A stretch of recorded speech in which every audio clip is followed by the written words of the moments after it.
नंदनवन जंगल में राजू कौवा अपनी पत्नी टुनटुनी चिड़िया और दो मासूम से छोटे छोटे बच्चों के साथ रहा करता था। राजू कौवा पानी पूरी बेचने का काम किया करता था। एक दिन जब वह पानी पूरी बेचने के लिए जा रहा था, तभी रास्ते में अचानक से उसे चक्कर आ जाता है और वह बेहोश होकर जमीन पर गिर जाता है। राजू जी, ये आपको क्या हो गया? अजी आपको क्या हो गया? जी कुछ तो बोलिए। अजी आप कुछ बोलते क्यों नहीं? माँ, पिताजी को जल्दी से लेकर अस्पताल जाना होगा। पिताजी, आपको कुछ नहीं होगा, हम जल्द अस्पताल पहुँच जाएंगे। तब जल्दी जल्दी कालू कौवा अपनी माँ के साथ मिलकर अपने पिता को नजदीक के अस्पताल में लेकर जाता है। डॉक्टर साहिबा, देखो ना, मेरे पति को क्या हो गया? ये कुछ बोल ही नहीं रहे। आपके पति अब इस दुनिया में नहीं रहे, इनकी मौत हो चुकी है। हे भगवान, ये तूने क्या किया? अब मेरे दो मासूम से छोटे छोटे बच्चों का क्या होगा?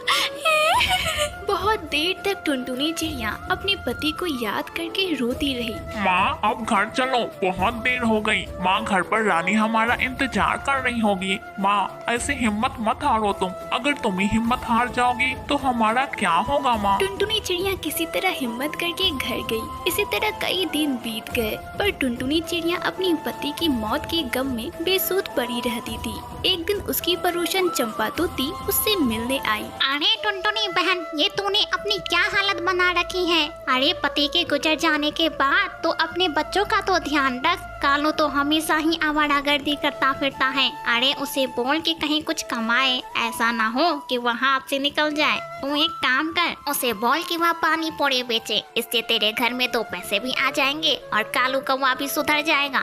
मैं भी यही सोच रही हूँ चंपा बहन, पर क्या करूँ? मेरे पास इतने पैसे नहीं है अभी। अरे टुनटुनी बहन, मैं नहीं चाहती कि तुम्हारा बेटा कालू कौवा इस तरह बिगड़े। ये ले, तो कुछ पैसे रख और इसी से अपना धंधा फिर से शुरू कर। शाम में जब कालू कौवा वापस घर आता है, तब टुनटुनी चिड़िया उससे कहती है, बेटा तू इस घर में सबसे बड़ा है, अब तुझे ही तो इस घर की जिम्मेदारी उठानी है। तेरे बाबा के गुजर जाने के बाद अब तुम्हें ही तो सब कुछ देखना है। तो ये ले, कुछ पैसे रख और कल से ही अपने बाबा के ठेले पर गोलगप्पे बेचना फिर से शुरू कर दे। अगले दिन से ही कालू कौवा अपने बाबा के ठेले पर पानी पूरी बेचना शुरू कर देता है। कालू कौवे के ठेले को देखकर कुछ पक्षी उसके ठेले पर आते हैं और पानी पूरी खाते हैं। धीरे धीरे कालू कौवे का पानी पूरी पूरे जंगल में मशहूर हो जाता है और उसकी अच्छी खासी आमदनी होने लगती है।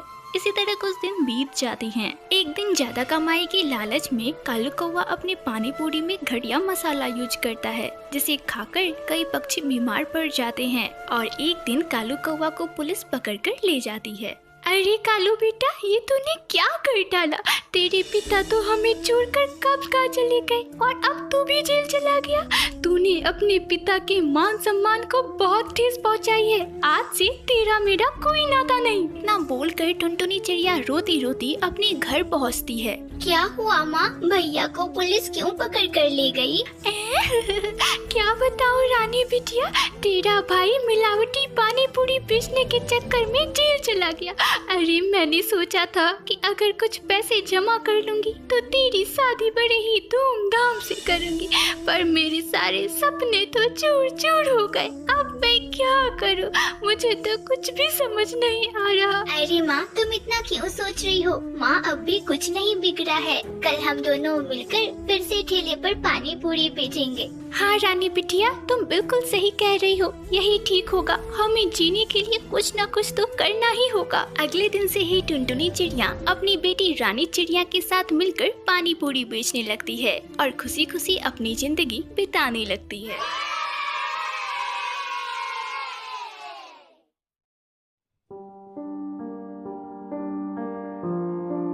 चंपकवन जंगल में टुनटुनी चिड़िया अपने 2 बच्चों के साथ रहा करती थी। टुनटुनी चिड़िया के पति चिंटू चिड़े का देहांत कई साल पहले हो गया था। चिंटू चिड़ा एक नेक दिल पक्षी था। वह जितना कमाता था उतने में ही अपने परिवार का पालन पोषण करता था। चिंटू चिड़े के देहांत के बाद टुनटुनी चिड़िया मिट्टी के बने एक घर में रहा करती थी। एक दिन अचानक तेज बारिश होने लगती है। तेज बारिश की वजह से टुनटुनी चिड़िया का मिट्टी का घर बह जाता है। अब टुनटुनी चिड़िया और उसके बच्चे बेघर हो जाते हैं।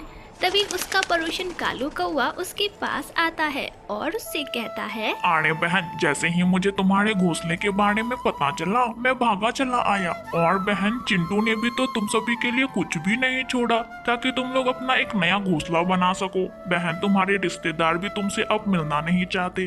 बहन, मैं चाहता तो मैं तुम्हें अपने घर रख लेता, पर बहन मैं तो बहुत गरीब हूँ, मैं तुम्हें कैसे रखूँ। पर बहन, सरकार ने हमें गरीब पक्षियों के लिए कई स्कीमें चला रखी है। उन स्कीमों में एक स्कीम यह भी है कि अगर किसी पक्षी को पक्का मकान नहीं है तो वह गरीब पक्षियों को पक्की मकान बनवा कर देती है।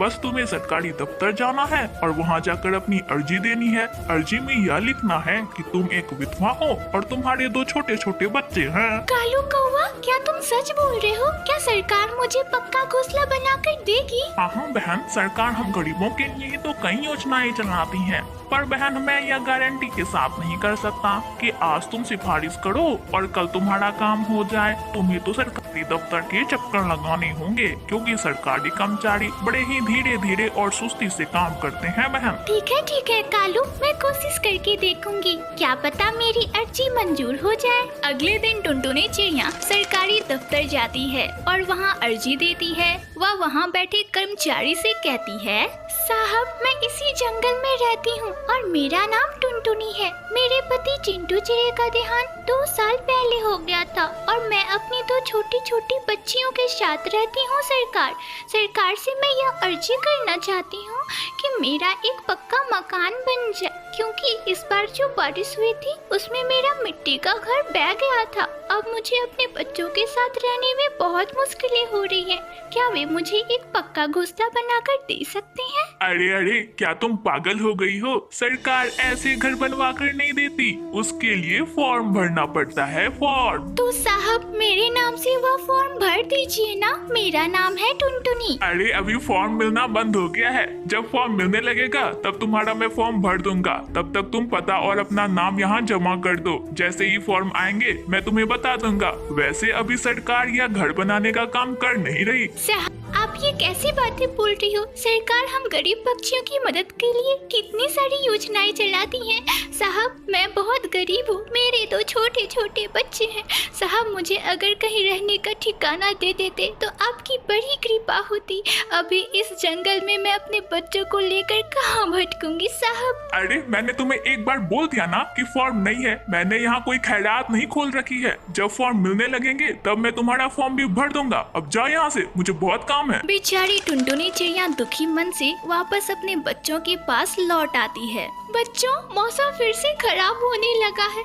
अब मुझे समझ नहीं आ रहा मैं तुम दोनों को लेकर कहाँ जाऊँ। तभी अचानक से कड़कती बिजली के साथ जोरों की बारिश होने लगती है। बेचारी टुनटुनी चिड़िया अपने दोनों बच्चों को लेकर जंगल भटक रही थी। तभी अचानक से उसकी नजर एक ट्रेन के डब्बे पे पड़ती है, जो कई सालों से उस जंगल में थी और मनुष्य अब उसका उपयोग भी नहीं कर रहे थे। तब टुनटुनी चिड़िया अपने बच्चों को अपने साथ लेकर उस ट्रेन के डब्बे में चली जाती है। तुम दोनों यहीं रुको, मैं घर से सामान लेकर आती हूँ, तब तुम दोनों को खाना बनाकर खिलाऊंगी। ठीक है बच्चों, कहीं जाना मत, यहीं रहना। तब टुनटुनी चिड़िया अपने टूटे हुए घोंसले से कुछ सामान लेकर ट्रेन के डब्बे में आती है और वहीं अपने बच्चों के साथ रहने लगती है। इसी तरह कई दिन बीत जाते हैं। एक दिन जंगल का सरदार सेठ कड़कनाथ कौवा उधर से गुजर रहा था। तब उसने टुनटुनी चिड़िया को उसके बच्चों के साथ ट्रेन के डब्बे में देखा, तो उसने उससे पूछा,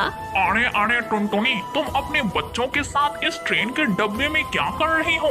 सेठ जी, मेरा घोंसला बारिश में बह गया, इसलिए मेरे पास रहने का कोई ठिकाना नहीं था। जब मैंने ट्रेन के डब्बे को देखा तो मैं अपने बच्चियों के साथ यहीं रहने आ गई सरकार। ये सब सुनकर सरदार सेठ कड़कनाथ कौवा बहुत दुखी होता है और अपने आदमियों को बुलाकर उनसे टुनटुनी के लिए एक पक्का घोंसला बनाने को बोलता है। यह सब सुनकर टुनटुनी चिड़िया बहुत खुश होती है। कुछ दिनों बाद टुनटुनी चिड़िया का पक्का घोंसला बनकर तैयार हो जाता है। अब टुनटुनी चिड़िया अपने बच्चों के साथ उसी पक्के घोंसले में खुशी खुशी रहने लगती है।